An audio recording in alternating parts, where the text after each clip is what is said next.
আপনারা এখন দেখেন কত বড় একটা নির্মম ঘটনা। নির্মম ঘটনা আপনারা নিজের চোখে দেখেন। সহ্য হচ্ছে না ভাই। গড, আল্লাহ আল্লাহ, আল্লাহ রক্ষা করো আল্লাহ, আল্লাহ। এটা সহ্য হচ্ছে না ভাই। এরকম একটা, এটা শিশু বাচ্চাকে ভাই আমার সহ্য হচ্ছে না ভাই। আসলে ওই হাতির তো কোনো দোষ নাই, হাতির কোনো দোষ নাই ভাই। ঠিক, হাতির কোনো দোষ নাই ভাই। পুরো দোষ হচ্ছে ওই মাউতের। হাতির উপরে যে মানুষটা বসে আছে না, ওর সমস্ত দোষ। তুমি হাতি হাতি কন্ট্রোল করতে পারবে না, তুমি হাতির উপরে কেন উঠছো ভাই? কেন উঠছো? ভাই কি দেখলাম ভাই, এটা কি দেখলাম? সহ্য করতে পারতেছি না ভাই, সহ্য করতে পারতেছি না।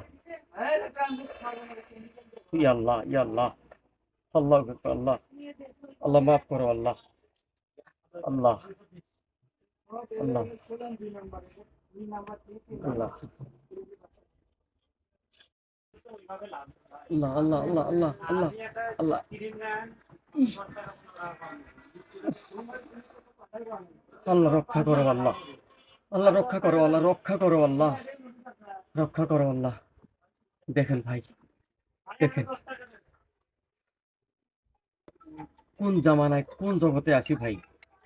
এরকম একটা ঘটনা আমাদেরকে দেখতে হবে ভাই, এরকম একটা ঘটনা আমাদেরকে দেখতে হবে। ই আল্লাহ, কি বলবো?